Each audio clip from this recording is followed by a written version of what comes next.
نبی اکرم صلی اللہ تعالی علیہ وسلم نے نا اپنے گھر میں اپنے ٹائم کو 3 حصوں میں تقسیم کیا تھا۔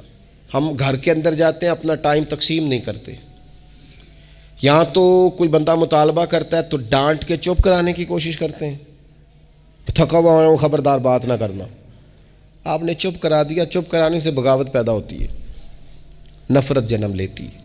یہاں چپ کرا دیتے ہیں، یا اگر ہم کوئی بات کرتے ہیں تو وہ کوشش کرتے ہیں کہ اس وقت جان چھوٹے، یہ دن گزرے کل دیکھیں گے۔ اس سے کیا ہوتا ہے، اس سے جو شخص آپ کے سامنے بیٹھا ہے اس کی امید ٹوٹتی ہے۔ وہ کہتا ہے یار یہ کیا معاملہ ہے، بچوں کی امیدیں ٹوٹتی ہیں، گھر والوں کی امیدیں ٹوٹتی ہیں کہ یار یہ تو جان چھڑا رہے ہیں۔ نبی اکرم صلی اللہ تعالیٰ علیہ وسلم جب گھر تشریف لے جاتے تھے تو حضور اپنے وقت کو 3 حصوں میں تقسیم کرتے۔ ایک حصہ پورا ٹائم رسول پاک گھر والوں کو دیتے، ان کی بات سنتے، بلکہ حضرت عائشہ صدیقہ فرماتی ہیں جب تک گھر میں رہتے کوئی نہ کوئی گھر کا کام ہی کرتے رہتے، حضور ٹائم دیتے۔ ایک حصہ یہ، دوسرا حصہ ٹائم کا نبی پاک صلی اللہ تعالیٰ علیہ وسلم نے آرام کے لیے رکھا ہوا تھا۔ حضور آرام کرتے، لیٹتے، باقاعدہ حضور علیہ الصلاۃ والسلام اپنے وجود اطہر کو بستر کے اوپر رکھتے، آرام فرما ہوتے، صحیح معنوں میں آرام کرتے۔ اور تیسرا حصہ نبی پاک علیہ السلام نے عبادت کے لیے رکھا ہوا تھا۔ گھر والوں کا کام کاج کیا، عشاء ہوئی، آرام کیا، پھر تہجد کا ٹائم ہوا تو حضور عبادت کے لیے اٹھ کے کھڑے ہو گئے۔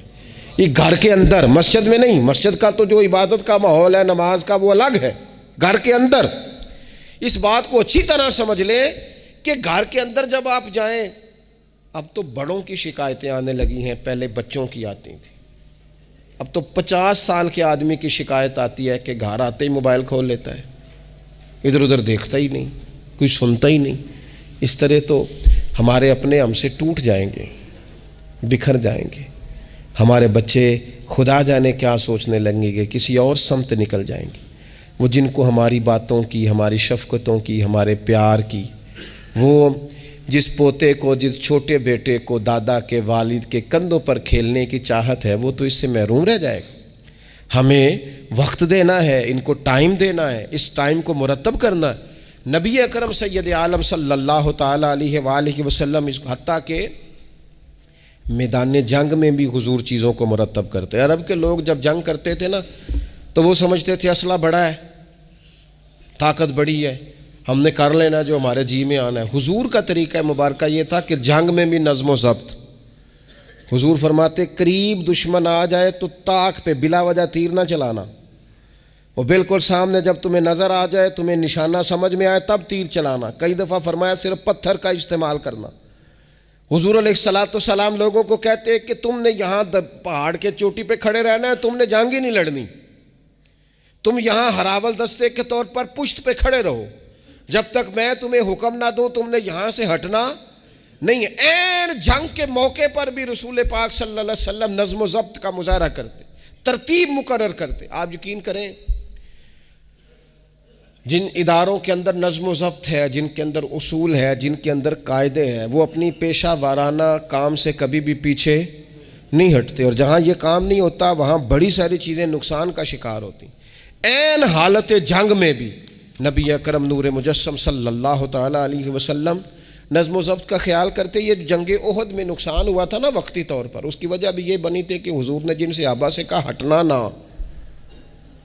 ان سے اجتہادی خطا ہو گئی، انہوں نے سمجھ لیا کہ جنگ تو ختم ہو گئی ہے، وہ ہٹ گئے، ان کے ہٹنے سے نقصان ہوا، 70 لوگ شہید ہو گئے۔ اگر وہ نظم قائم رہتا جہاں حضور نے کھڑا کیا تھا تو کبھی یہ کام نبی پاک صلی اللہ تعالیٰ علیہ وآلہ وسلم نا اجتماعیت کی بات کرتے تھے، مل کے رہنے۔ اختلاف رائے ہو جاتا ہے، لیکن ہمارے ہاں لوگ پتہ کیا کرتے ہیں، اندر رہ کے اختلاف نہیں کرتے، چھوڑ کے جا کے اختلاف کرتے ہیں۔ یہ مخلص نہ ہونے کی علامت ہے۔ جو لوگ مخلص ہوتے ہیں وہ اندر رہ کے رائے کے اختلاف کرتے ہیں، وہ کہتے ہیں یار میں چھوڑ کے تو نہیں نہ جا سکتا، میں ادھر ہی رہوں گا، جو کمزوریاں ہیں، جو غلطیاں ہیں ان کو ہائی لائٹ کروں گا، رہوں گا۔ اسی لیے نبی پاک علیہ السلام کے صحابہ مختلف قسم کے مشورے دیتے تھے۔ تو سرور کائنات علیہ الصلاۃ والسلام اجتماعی نظم کی بات کرتے۔ ایک مقام پہ حضور نے صحابہ کو دیکھا کہ چھوٹی چھوٹی ٹولیاں بنا کے الگ الگ بیٹھے ہوئے ہیں، تو نبی پاک علیہ الصلاۃ والسلام نے فرمایا یہ شیطان تمہیں الگ الگ کرتا ہے، اور فرمایا جس طرح بکریوں کا بھیڑیا ہوتا ہے، انسانوں کا بھیڑیا شیطان ہے، جب کسی کو مجمع سے الگ کر لیتا ہے، حضور فرماتے ہیں جسے بھیڑیا بکریوں سے الگ کرتا ہے نا، پھر اس کا شکار کرتا ہے۔ اور شیطان بھی جب تمہیں اجتماعیت سے الگ کر لیتا ہے، در مرشدہ چھڈی نہیں تے ہو جاویں گا روگی، جیڑی بکری اجڑوں وچھڑی او بگیاڑاں جوگی، او بگیاڑاں جوگی کھا جائیں گے، پھاڑ ڈالیں گے اسے۔ در مرشدہ چھڈی نہیں تے ہو جاویں گا روگی، جیڑی بکری اجڑوں وچھڑی او بگیاڑاں جوگی، اسے تو لے کے چلا جائے گا۔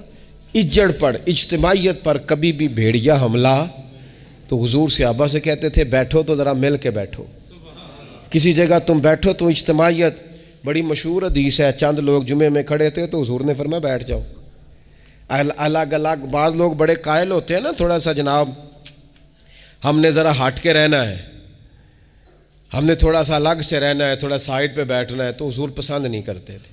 فرمایا اکٹھے بیٹھو، مجمع کی صورت میں بیٹھو۔ بلکہ حضور علیہ الصلوۃ والسلام نے یہ تو اجتماعی نماز کا حکم دیا نا، فرمایا جس علاقے میں 3 مسلمان بھی بستے ہوں نا، وہ بھی باجماعت نماز پڑھیں۔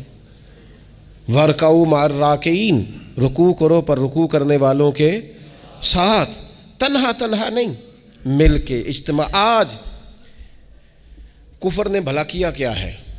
اس نے مسلمانوں کی اجتماعیت کوئی توڑا ہے، نظم و ضبط کوئی تو توڑا ہے۔